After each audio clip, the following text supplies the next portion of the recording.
မင်္ဂလိတဦးသည်သူမကိုမူရစ်စေထည့်အံချန်စီခဲ့တော့လီမာလှည့်စားသောချစ်သူဟောင်းကိုအမျိုးသားတဦးထံသို့တိုက်ရိုက်တွန်းပို့ခဲ့သည်ထို့သောပြုလုပ်ခြင်းအပြင်သူမသည်ကိုယ်တိုင်စီစဉ်ထားသောထောင်ချောက်၏အကျိုးဆက်ကိုခံစားစေလိုခဲ့ခြင်းဖြစ်သည်သို့သောထိုနောက်တွင်သူမကိုယ်တိုင်လည်းအဲ့ဒီမူရစ်စေကိုတောက်ခဲ့သည်သူမ၏ခင်ပွန်းသည်သူမနှင့်ချစ်သူဟောင်းအကြားဘသူကိုဥစွာကဲ့တင်မိကိုတီလိုခဲ့သည်တို့ရတွင်သူမ၏နှလုံးသားကိုထိခိုက်စေခဲ့သည်မှာခင်ပွန်းသည်ရောက်လာသောအခါမစင်စားဘဲလိမ်မာလှည့်စားသောမင်္ဂလိကိုဥစွာကဲ့တင်ခဲ့ခြင်းဖြစ်သည်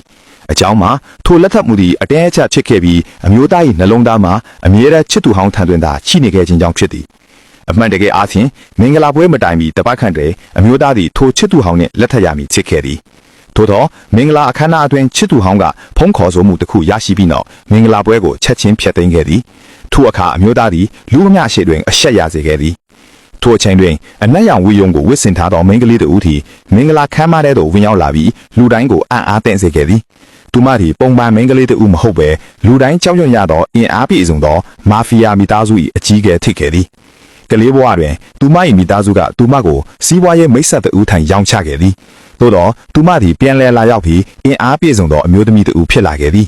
သူမသည်မိမိ၏ဖခင်ကိုမတန်ဆွမ်းဖြစ်စေခဲ့ပြီးအကိုကိုတတ်ဖြတ်ကာမိသားစု၏အာဏာအားလုံးကိုထိန်းချုပ်ယူခဲ့သည်ယခုအချိန်တွင်ထိုမာဖီယာမင်းသမီးသည်အခြားမိန်းကလေးတဦးကိုချစ်နေပြီးသားအမျိုးသားကိုလက်ထပ်ရန်အတင်းအချက်တောင်းဆိုခဲ့သည်အကြောင်းမှာကလေးဘဝတွင်အမျိုးသားကသူမကိုလက်ထပ်မိဟုကတိပေးခဲ့သောလေအချိန်ကြာလာသည်နှင့်အမျှထိုကတိကိုမေ့လျော့သွားခဲ့ခြင်းဖြစ်သည်ထို့ကြောင့်သူမသည်အမျိုးသား၏မိသားစု၏တရားမဝင်ငွေကြေးစည်းများကိုပြတာကချင်းရောက်ကမမျှတသောတတော်တူစာချုပ်တစ်ခုကိုလက်မှတ်ရေးထိုးစီခဲ့သည်ထိုစာချုပ်အရအမျိုးသားကသူမနဲ့ကွာရှင်းပါကမိသားစု၏အစွမ်းတတိနဲ့ပိုင်ဆိုင်မှုအားလုံးကိုသူမပိုင်ဆိုင်သွားမည်ဖြစ်သည်မိသားစုကိုကာကွယ်ရန်အမျိုးသားသည်မြရွေးချယ်နိုင်မဲ့ထိုစာချုပ်ကိုလက်မှတ်ရေးထိုးခဲ့ရသည်သို့သောအတင်းအချက်လက်ထပ်မှုတစ်ခုကပျော်ရွှင်မှုကိုယူဆောင်လာနိုင်မည်မဟုတ်ပေမင်္ဂလာညတွင်ပင်နှစ်ဦးအကြားအငင်းပွားမှုထက်ပွားခဲ့သည်မင်္ဂလေးသည်သူမ၏အာဏာနှင့်အခွင့်အရေးကိုပြသခဲ့တော်လေခင်ပွန်းကထိုအရာကိုအဆက်တရားတရက်အခက်ခံစားခဲ့သည်သူ၏နှလုံးသားမှာထိုချစ်သူဟောင်းထံတွင်သာရှိနေခဲ့ပြီးသူမနှင့်အခန်းတစ်ခန်းထဲတွင်တောင်မနေလိုခဲ့ပေထို့ကြောင့်သူသည်ဧခန်းသို့သွားအိပ်ခဲ့သည်သို့သောသူမသည်အရာအလုံးကိုကြိုတင်စီစဉ်ထားပြီးသားဖြစ်ခဲ့ပြီးအိပ်ခန်းပေါ်အအိမ်ကြီးအတွင်အိပ်ရာသို့ဟုတ်ဆိုဖာတစ်လုံးမျှမရှိခဲ့သည်ထို့ကြောင့်အမျိုးသားသည်မလိုလားတော့လဲအိပ်ခန်းသို့ပြန်လာရတော့သည်သို့သောသူမလိုချင်တာကအတင်းအချက်ဆက်ဆံရေးမဟုတ်ပဲစင်မှန်သောအချစ်ဖြစ်သည်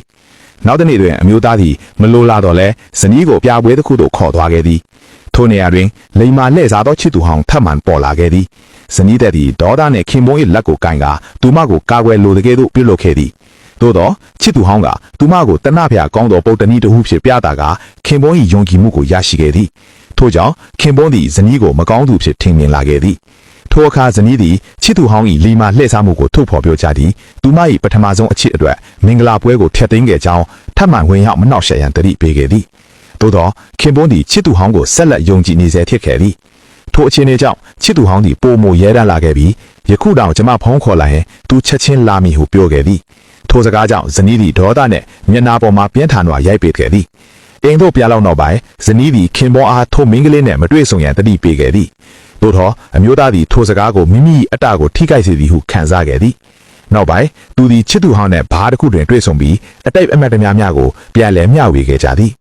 ထိုအချိန်တွင်ဇနီးပေါ်လာပြီးမျက်နှာတည်ငြိမ်တော်လဲအတန်တွဲတွင်ဒေါသပြင်းထန်မှုရှိနေခဲ့သည်ကျမခင်ပွန်း၏ဒေါသကိုခံနိုင်တော်လဲကျမတတ်မှတ်ထားတဲ့ဇီးကိုဘသူမှမကြော်ရပါဟုသူမပြောခဲ့သည်ထို့နောက်သူမသည်ဘူးတစ်ခုကိုယူကချစ်သူဟောင်းကိုတိုက်ခိုက်ရန်ကြိုးစားတော်လဲခင်ပွန်းကကာကွယ်ပေးခဲ့သည်ထိုလျာကိုမြင်တွေ့သည့်ဇနီးသည်အပြုံးတစ်ခုပြုလို့ကခဏတွင်မှာပင်သူမသည်တနက်တလက်ကိုထောက်ကသူတို့နှစ်ဦးတို့တက်တက်ချိန်ထားခဲ့သည်